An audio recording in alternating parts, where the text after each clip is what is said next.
que todo el mundo pueda participar después en el mitote. Entonces el efecto Lucifer es un efecto interesante de cómo los buenos se convierten en malos sin darse cuenta y en qué momento. Retomando nuestra pintura famosa, para que vean que sí todo de alguna manera tiene relación, hay una figura por aquí en la orilla, un gordito, este gordito. Bueno, como son interpretaciones de una pintura que no sabemos realmente a quién estaba representando Rafael de Sanzio cuando la hizo, hay diferentes opiniones, pero en las que en algunos se ponen de acuerdo. No hay ninguna duda, por ejemplo, de que estos representan a Aristóteles y a Platón, y que este es Sócrates, y que este es Diógenes, y que este es Parménides, y que este es Hipatia. Miren, esta es Hipatia, nuestra vieja amiga, en fin. Pero sobre este personaje en particular, este gordito laureado, este camarada se llamaba Epicuro. Epicuro en griego significa amigo o camarada, casualmente. Entonces él formó una corriente filosófica que se conoce como epicureísmo. Este epicureísmo se basa en un hedonismo racional. ¿Qué es hedonismo? ¿Quién sabe qué es hedonismo? Hedonismo, según yo, hace referencia como a la búsqueda del placer o algo así, ¿no? Exactamente, la búsqueda del placer. Pero él propone un hedonismo racional, una búsqueda de placer racional, o sea, no desbalagada. O sea, ¿se acuerdan de que Aristóteles nos habla de la felicidad como una eudemonía o eudaimonía, que es el equilibrio de nuestras pasiones? Entonces, de alguna manera tiene algo que ver con esto. Es un hedonismo racional, la búsqueda del placer, evitar el dolor hasta donde sea posible. Él tenía relación y tenía en sus corrientes filosóficas incluido el atomismo hecho por Leucipo y Demócrito, que fueron los primeros en pensar que toda la materia estaba constituida por pequeños como bloques, como ladrillos, y que toda la materia estaba sobrepuesta de ese tipo de cosas, iniciando este tipo de concepto. Él fundó también una escuela parecida a la escuela de Atenas que le llamaba el Jardín, nada más que le podríamos llamar el Jardín de las Delicias porque era un jardín no exclusivamente para filósofos, aceptaba esclavos, aceptaba prostitutas, entonces era un jardín como más divertido, ¿no? Como más heterogéneo, ¿no? Pero toda la intención era básicamente de filosofar.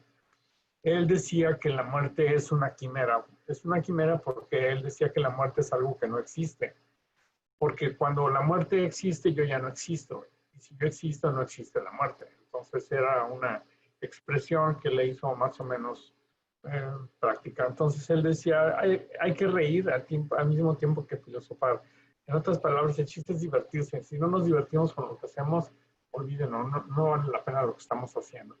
Y creo que tiene mucho que ver con escoger nuestras áreas de actividad que no deben de ser a fuerzas, deben ser, claro, requieren un esfuerzo, pero no quiere decir que no nos guste y que no nos divertamos haciéndolo. Pero ¿por qué viene a colación este camarada Epicuro con el tema del bien y el mal? Él proponía un tetralema del mal, según este camarada en su jardín, en aquí en su jardín de las delicias. Y él decía, cuando hablaba de los dioses o de Dios, dice, ¿está dispuesto Dios a prevenir la maldad? Pero no puede. Entonces quiere decir que no es omnipotente. Es decir, si Dios sabe que la maldad existe, pero no la puede suprimir, entonces quiere decir que Dios no es omnipotente. Puede hacerlo, si sabe que sucede la maldad, puede hacerlo, pero no quiere. Entonces Dios no es bueno. Dios es una persona malvada. Dios es capaz y quiere hacerlo, entonces la pregunta es de dónde vendría la maldad. Entonces es algo que está más allá de su capacidad de comprensión, pero no es capaz de pararlo ni está dispuesto a parar la maldad, entonces ¿por qué llamarlo Dios? Ustedes ya han escuchado seguramente en diferentes contextos alguna de estas disquisiciones, pero en realidad viene originalmente de este camarada de Epicuro. Así que si después lo escuchan, pues ya saben de dónde salió, ¿no? Si vieron las presentaciones que les subí el día de ayer, había una de ellas de Zimbardo, que precisamente empieza mostrando todas las atrocidades que se cometieron en esta prisión de Abu Ghraib en Irak, ahora con la invasión de los Estados Unidos, y donde salta a la vista cómo la gente puede ser capaz de ser tan mala cuando en realidad era gente supuestamente ordinariamente buena, ¿no? Y en la presentación que hizo él, pues muestra muchas de estas imágenes que ustedes también tal vez ya vieron, y si no, aquí se las presento, del grado de salvajismo que podemos llegar, a que se puede llegar en estas condiciones, lo que sucede en las presas. Entonces la pregunta es, eh, ¿somos buenos por naturaleza o somos malos por naturaleza? La filosofía de alguna manera tiene tantas formas de pensar en la que podemos encontrar con la que nos identificamos. Y entonces funciona algo así como un menú. De manera que si yo pienso que el hombre es malo por naturaleza, busco referencias que se refieren a este, como lo hace Maquiavelo, que dice que el hombre es malo y solo cuando lo vigilan o lo obligan puede ser bueno. O si yo pienso que las almas somos buenas y caritativas y todo, y es que la sociedad y los transportes públicos los que nos corrompen, entonces nos vamos a leer a Juan Jacobo Rousseau. El punto es entonces quién tiene la razón. Esta frase del fin justifica los medios se le atribuye a Maquiavelo, aunque originalmente realmente no es de él. Esto se encontró en Napoleón cuando estaba aislado en la isla de Santa Elena, leía mucho Maquiavelo, y en algunas en su libro que él tenía, en su versión que tenía, él escribió de su puño y letra esto: el fin justifica los medios. De ahí que se atribuye en forma ambigua a Maquiavelo.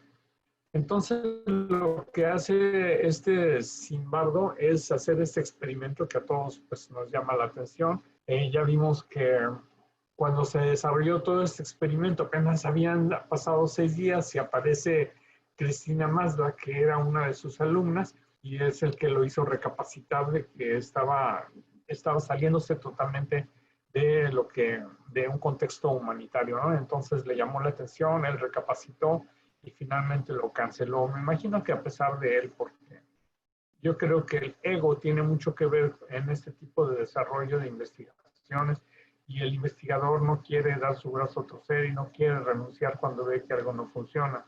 Esto sigue sucediendo en los artículos contemporáneos. Recientemente hemos visto en esta pandemia como 2 revistas como la British, ¿cómo se llama? Bueno, el Lancet y el otro, en una publicación inglesa de mucha relevancia, sacaron artículos cuestionando algunos tratamientos y luego finalmente descubrieron que sus artículos estaban mal hechos, mal fundamentados, con deficiente investigación, total que se tuvieron que retractar. Esta pandemia definitivamente nos está moviendo el tapete y nos está presionando, nos está presionando de una manera que nuestros marcos éticos a lo mejor se están haciendo para un lado o para el otro. Alguien comentaba en sus ensayos que la ética es una fina línea delgada, pero la verdad es que sí, esa línea delgada de la ética y vemos cómo en primer lugar, no está bien delimitada, sino que sus márgenes están no muy claros. Y por otro lado, da la impresión de que a veces esa línea se puede recorrer para un lado o para el otro, según las presiones que se ejercen sobre la investigación. Entonces creo que es algo de lo que le pasó a este camarada Zimbardo. De hecho, en el lugar donde se hizo, en la universidad donde se hizo el experimento, que fíjense fue en 1971, hay una placa en donde se celebra o se festeja esta prueba o experimento que se hizo. Hay que tener en cuenta, como se los comento a muchos en sus ensayos, hay que tener en cuenta la época en la que esto sucedió. O sea, de 1970 a la fecha estamos hablando ya de 50 años, 45, 50 años, dependiendo de la época. Realmente los contextos de reglamentación de la investigación han cambiado y han mejorado significativamente. No lo suficiente tal vez, todavía tenemos que seguir insistiendo, incidiendo y participando en estos movimientos, pero es importante tener conciencia de que en esa época no existían ni hojas de autorización, y además no había ningún comité que pudiera estarlo supervisando, más que lo que sucedió, que fue la visualización de alguien externo. Hay 2 perspectivas de este análisis, es decir, dos cosas que se pueden criticar. Uno, la forma o la metodología del experimento, que sin duda fue deficiente, y les ratifico, esa onda de los consentimientos informados apareció mucho después. Y luego el resultado del experimento, que dejó en claro que hay diferentes tipos de personalidad, cómo las circunstancias inciden en la forma en la que se expresan estos tipos de personalidad, y cómo la cultura de los individuos tiene también mucho que ver en las respuestas y la intensidad de las respuestas. Este experimento dejó varias cosas en claro, aparentemente. Uno, las personas buenas pueden volverse no solo malas, sino malvadas. Este tema ya había aparecido antes en el juicio de un alemán que había cometido grandes atrocidades en el famoso genocidio contra los judíos, que se consideraba que era una persona totalmente normal en situaciones normales, pero una vez que estuvo en el poder y supervisado y dirigido y además ordenado para cometer las atrocidades que hizo, pues fíjense que fue capaz de hacer todo esto. Una filósofa judía, Hannah Arendt, escribió mucho acerca de ese individuo. Bueno, también como buenos filósofos tenemos que primero que definir qué es lo que entendemos por bien y qué entendemos por mal. En este contexto, el mal es una actitud deliberada que daña, maltrata, deshumanice o destruya a personas inocentes. Inocentes en el sentido de que no hay una culpabilidad en lo que se les achaca, o en hacer uso de la propia autoridad y del poder para alentar o permitir que estos obren así en nuestro nombre. Cuando hablamos aquí al principio de autoridad, también lo comentaba yo en alguno de los ensayos, hay algo que se llama el poder y el pequeño poder. En un momento dado, en una sociedad interestructurada como la nuestra, en realidad todos tenemos poder sobre los demás de una u otra manera. Hasta el mismo despachador de gasolina, hasta la misma persona que está en el Oxxo, cuando estamos en la línea y nos dice, por favor, apárese atrás de esta línea y por favor, guarde su distancia con las personas que están comprando las caguamas, etcétera. Esa persona tiene autoridad sobre nosotros y ahí es donde vemos la capacidad, cómo sacan a flote sus prejuicios o sus capacidades. Cuando vamos a una oficina gubernamental y la chica que está en la recepción recibiendo los documentos y nos batea porque nos falta el acta de kinder, del segundo año de kinder y todo ese rollo, por más ignorante que sea esa persona, tiene poder que ejerce sobre nosotros. Entonces, cuando estamos deshumanizados y no tenemos esa empatía, vamos a caer en ese tipo de faltas del poder, del gran poder y del pequeño poder. Entonces, como decíamos, la línea entre el bien y el mal realmente es movible y es permeable, es decir, que es una red que nos permite que circule muchas cosas.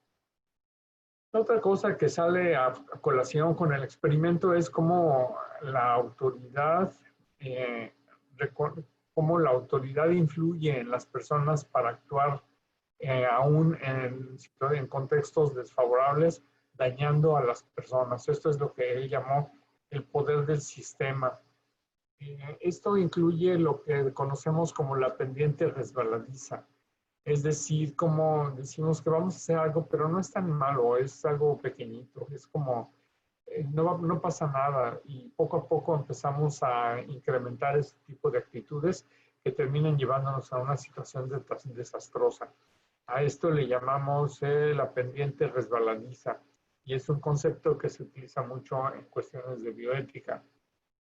Decía que ya, no sé si alcanzaron a ver, espero que si no, los que no la vieron, los invito a que lo hagan. La plática de Zimbardo se me hace muy relevante, muy interesante.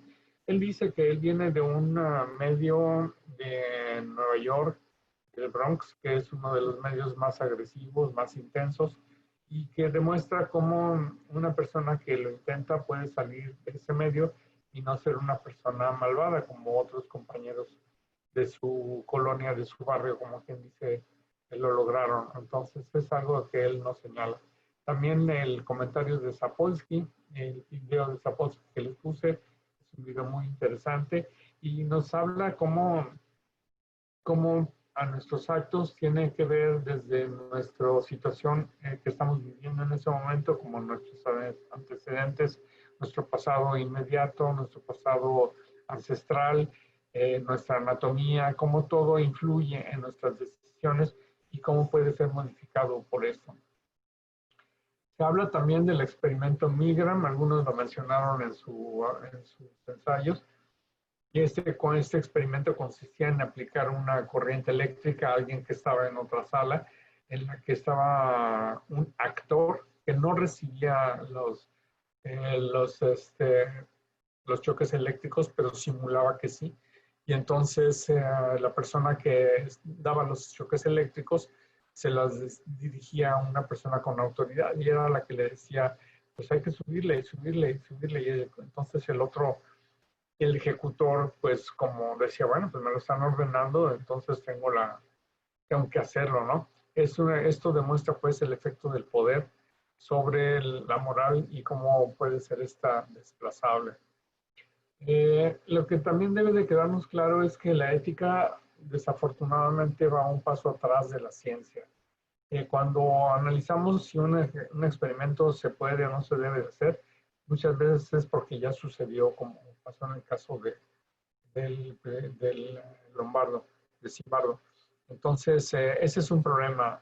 Por ejemplo, grandes comisiones de la comités de radiación e inclusive la exploración del genoma humano y todo ello nacieron como consecuencia de las bombas atómicas que se lanzaron en Japón, cuando se empezaron a estudiar e investigar todos los daños genéticos que se ocasionaron por la radiación. Entonces, a veces primero sucede el hecho y hasta después viene el proceso de investigación. Lo mismo con la clonación, lo mismo con otros eventos. Entonces, por ejemplo, aquí tenemos una imagen de lo que es una quimera. Una quimera es la unión de dos animales de diferente especie. Japón, de hecho, aprueba un plan de equipos científicos para crear los primeros humanimales. Bueno, esto es una noticia antigua, no sabemos si ha prosperado o no, pero les digo, primero, muchas veces primero hacemos y luego reflexionamos si lo que se hizo está bien o está mal. No es lo ideal, pero es un hecho que la ética va un paso atrás de la ciencia. Así pues, en términos generales, ¿qué es lo que somos? ¿Ángeles o demonios? ¿O somos ángeles y demonios? Esa pintura de Esquer es un pintor muy interesante, nos demuestra una imagen compuesta en la que podemos ver de alguna manera imágenes angelicales y por otro lado imágenes demoníacas. Y la combinación de todo esto es que depende de la perspectiva que uno tenga. Bien, ahora sí me gustaría que continuáramos con la discusión entre todos. ¿Algo que quieran agregar o comunicar? Estamos abiertos al diálogo o debate, si es que esto se puede llamar debate. Es decir, ¿somos buenos o somos malos por naturaleza? ¿Qué opinan? ¿O somos ambas? ¿Qué tan malos podemos ser en una circunstancia? ¿Seremos capaces de matar a alguien? Yo siento que somos buenos y somos malos. El humano en sí nace con cierto potencial para ambas partes. Entonces no hay una totalidad de esta persona es totalmente buena, esta persona es totalmente mala.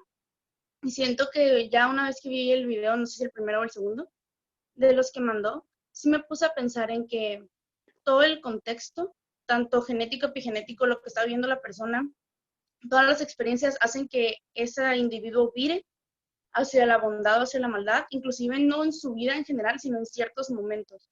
Entonces sí siento, por ejemplo, que una persona podría ser capaz de matar, tal vez en defensa propia, o inclusive no, pero tal vez esa persona, como en el experimento, se vuelve capaz de hacer cosas que ni siquiera él creía de forma consciente que podría ser capaz de hacer. O como el ejemplo que pones a Posky, imagínate que tienes de pronto en tus brazos a un bebé y te dicen que es Adolfo Hitler. Oh, sí, ya había leído eso. Es que sí, o sea, si ya lo pones a pensar y dices, no, pues lo mato, ¿no? Y estaría salvando a muchas personas, pero en ese momento estás cometiendo un acto malo. Entonces, ¿quién es el malo ahora? Entonces, esas clases de situaciones me ¿Cómo lo matarías? ¿cómo? Ahí no me expongan. Pues que también, por ejemplo, en ese caso, el bebé Hitler, nunca, la gente dice, sí, lo mato, pero nadie me ha dicho, lo educaría diferente, o sea, me quedaría con el bebé, pero vería si lo puedo modificar su patrón de conducta, porque también la vida que tuvo Hitler fue una vida un poco, bueno, nadie tiene una vida suficientemente difícil para decir, voy a matar a toda la población en Polonia, ¿no? De judíos, pero su vida lo encaminó a tener esa ideología y generar esa característica particular que lo hacía tener toda esta odio y todo este control sobre una raza. Sin embargo, si le hubiéramos modificado su vida, no sabemos cómo hubiera sido. Pero, Porque también una persona que puede ser una monja o puede ser un sacerdote, puede también volverse un asesino serial. O pederasta. pero eso O sería los dos. decir que todos nacemos bien, o sea, que todos nacemos buenos. O sea, criar de esa manera a Hitler sería como decir que todos nacemos buenos y en el camino tomamos decisiones malas para ser malos. Pues yo creo que en realidad tendemos al desastre y hay cosas que nos hacen decidir cómo hacer cosas buenas. O sea, siento que es mucho más fácil que alguien pueda tomar una mala decisión que tomar una buena. Es que yo siento que el problema ahí es que depende mucho de la educación que esté llevando la persona. O sea, porque no podemos tener a un humano que nunca hayan educado. O sea, no podemos tener a alguien, porque supongo que ya sería antiético, o sea, ponerlo en una recámara que nunca tenga contacto con nadie y un día sacarlo a ver cómo actúa en sociedad, porque pues, no se puede saber eso, entonces no podemos saber si el humano es inherentemente bueno o malo. Sí se puede saber porque ha habido experimentos como Tarzán de la Selva. Mm. O sea, no me refiero a la revista, pero sí hay por ahí hay algún artículo o alguien de un niño que creció en aislamiento. ¿Alguien conoce ese caso? Yo no lo No, el conocí. niño, había escuchado algo de unas niñas, una niña, pero no sé bien detalles, la verdad. No, algo de un niño salvaje. Sí, No. sí, fue la inspiración de Tarzán. Aparte de que hay una novela de niño salvaje. Hay uno que fue creado por lobos, Ah, como bien Mowgli. ajá. Y también hay una película que se llama El Señor de las Moscas, en donde un grupo de niños Oh, quedan aislados en una isla o algo así, y Sí, quedan varados. cómo se da ese incremento poco a poco del salvajismo y de la maldad. El niño, ¿cómo se llama? Una novela de Emilio, no me acuerdo, luego les digo. ¿Qué más opinan los demás? Que somos yo buenos. tengo una pregunta como para todos o para usted. Ahorita lo que comentaba. Entonces, si tenemos un individuo aislado, estaría básicamente actuando por instinto cuando lo pongamos en sociedad. Entonces, tal vez cosas de las que haga podrían ser, o sea, ¿cómo lo puedo decir? Puede hacer cosas malas, pero cosas malas que se enseñan por moral o que se enseñan por ética una vez que ya estás dentro de la sociedad. Entonces, ¿le consideraría malo por no cumplirlas, por no saberlas o no sé? A ver, No sé qué participen. piensan. ¿Qué opinan? Es que el problema ahí es que no sé si los humanos nacen como con una brújula moral integrada. O sea, es que no sé si el no saber que algo está mal lo hace malo. O sea, porque pues como mencionaste, o sea, la persona estaba aislada. O sea, ¿cómo iba a saber que algo estaba mal? Pero, por ejemplo, en el caso de Breaking Bad, el personaje principal, al inicio de la serie, y la serie no la he terminado de ver, no soy experta en serie, pero al inicio de la serie era un personaje que, o sea, todos diríamos, era un maestro excelente, era como el doctor Cela, lo mejor que nos ha pasado, pero, ¿por qué se ríe? Pero se desencadena la historia y, por ejemplo, él descubre el poder que tiene, no solamente monetario, pero el poder que tiene sobre personas por las creaciones que tiene, y hasta podemos decir, se desencadena una locura. Sin embargo, inició como una persona buena, o realmente él no era una persona buena que se disfrazaba y cuando tuvo el poder decidió desencadenar su verdadero ser. Ha habido quien me ha reclamado que me ha visto pasar un alto o algo por el estilo y piensan que porque soy el maestro de física no cometo ninguna infracción. Es de romperles el corazón, ¿eh? No soy el bueno de la película. Doctor, por una pregunta, por ejemplo, ¿quién realmente dicta qué es lo que está bien y qué está mal? Por ejemplo, creo que es un proceso, a pesar de que no estoy a favor o de acuerdo con atentar contra vidas humanas, creo que el concepto de bien y mal ha cambiado conforme la historia y lo que nos parece bien o mal en este momento no es exactamente lo mismo que era bien o mal en Edad Media, por ejemplo. Entonces, ¿Se acuerdan de la definición de bioética que hice yo? Me imagino que no se la aprendieron, pero cuando menos recuérdenla. Y acuérdense que uno de los parámetros que agregué es que la ética o la moral o la bioética es dinámica. Y cuando dije dinámica, quiere decir que se mueve. Y se mueve en tiempo y en espacio. O sea que las normas que se consideran buenas en una etapa determinada no son necesariamente buenas 10 o 20 o 50 años después. Entonces, ¿qué determina lo que está bien y lo que está mal? Depende de la época y del lugar. Ahorita mismo, el ser homosexual aquí donde estamos no representa ningún problema, pero en el mundo del Islam, eso representa la muerte para el homosexual. Ya estamos en la misma época, solo que es un diferente grupo social. Entonces, ¿qué determina lo que está bien y está mal? Definitivamente las normas sociales. ¿Qué determinan las normas sociales? Pues lo que la sociedad dictamina que es bueno o malo para esa época. ¿Me explico? Entonces, esa sería una posible respuesta. La ética y las normas están determinadas por el contexto social. No es posible creer o pensar que un bebé nazca aislado de la sociedad. Bueno, podemos pensar vamos al caso hipotético de Tarzán de los monos. ¿Ok? O de los lobos. Se desarrolla en un contexto de changos. Entonces, pregunta, ¿en la selva o en los animales hay moral? ¿Sí o no hay? Sí. Sí. ¿Quién dice que sí? A ver, que se ponga. Yo, bueno, ¿Quién es pues, yo? Ángel. Ángel, es que no se me está pintando en amarillo aquí, debe estar en el spotlight. Es que como somos muchos, no alcanzo a verlos a todos en una sola pantalla. Ok, Ángel, ¿por qué? ¿Por qué crees que sí hay moral en los animales? Porque para empezar, siempre tienen algún líder y ese líder está establecido como por las cosas que hace dentro de la manada porque lo siguen. Y también existe, o sea, cuando uno de los monos o de los orangutanes o lo que sea hace algo contra la manada, se le expulsa o se le destierra. Entonces quiere decir que sí hay ciertos criterios establecidos para que haya una moral y que está bien y que está mal.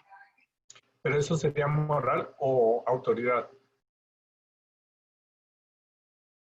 Ah, Pues la moral la establece la autoridad, ¿no? puede ser. ¿Alguien en desacuerdo con eso? Pero suponiendo que tienen moral, tienen que tener como un culto religioso, bueno, una religión que le dé el dictamen para poder seguir las normas que se establecen debido a que hay algo más allá de ellos que les permite tener un orden biológico. No sería, o sea, un animal puede tener moral o puede tener ética. Es que para tener moral no se requiere tener como cierto nivel de conciencia de uno mismo y del concepto de sociedad. ¿Qué opinan?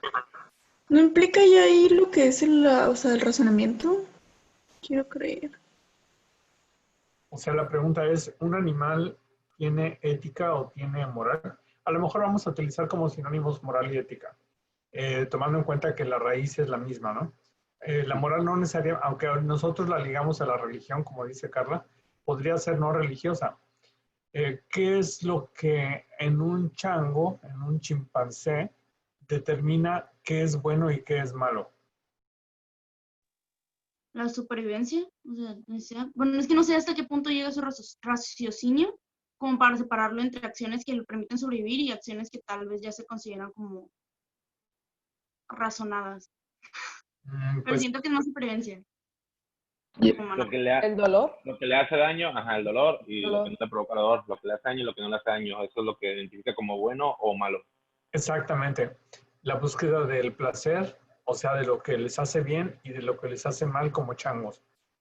Es decir, que el cuerpo sabe, dice lo que está bien y lo que está mal para nosotros. Si algo me duele, es malo. Si algo me produce satisfacción, es bueno. La pregunta, ¿en qué momento algo que me gusta a mí, que me produce placer, puede ser malo para ustedes? Ese sería un problema. Porque si a todos nos gusta comer, pistear, o irnos de party, o ir al cine, o etcétera, en ciertos rangos, ¿no? Todo aquello que nos agrada como grupo social, ¿en qué momento eso que me agrada a mí podría hacerles daño a ustedes? Pues sería, no, es que daña los derechos del otro, ¿no? Como, Es Ajá. que eso ya es un gran libertinaje. O sea, mm, Tengo un problema con la palabra libertinaje porque siempre es utilizada en forma de que libertinaje le decimos a aquello que va en contra de lo que yo creo que es libertad. Ese es un término muy manipulado, muy manipulable, ¿no? Por ejemplo, lo más característico, la vida sexual activa. O sea, la mujer que tiene vida sexual activa, la moral religiosa le llama libertinaje. Y nosotros sabemos que no es necesariamente, o sea, eso ya, ya está fuera de nuestro, ya lo superamos, ¿no? Eso no obliga a que todo el mundo la tenga, pero el que quiera tener, la puede tener y no es necesariamente algo malo. Y generalmente se le pone ese término de libertinaje, pero la pregunta sigue, o sea, ¿qué es lo que yo, qué podría haber que para mí me dé felicidad y a ustedes los dañe? O sea, para que eso suceda yo ya tendría que estar alterado aquí. Como que, o sea, inducirles a ustedes un sufrimiento, pero que a mí me haga feliz, eso ya implica un trastorno mental. ¿Me explico? O sea, el hecho de que yo sepa que están sufriendo haciendo su ensayo y leyendo las películas a veces lentas y aburridas que les pongo y leyendo artículos que les caen gordo, y a la hora que se sientan en la computadora para decir qué le voy a poner al doctor, se batallan, pero eso no es por sufrimiento, es la intención de una expansión de sus capacidades, ¿no? Pero entonces, ese es el conflicto. Como siempre, ya hace poco escuché el concepto, creo que en los videos, sí, Simbarro lo dice, de tener una mentalidad egocéntrica o sociocéntrica. O sea, creo que ahí es donde está el meollo.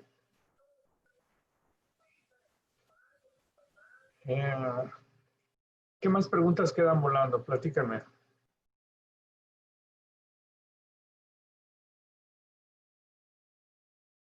¿Qué más dudas les quedan?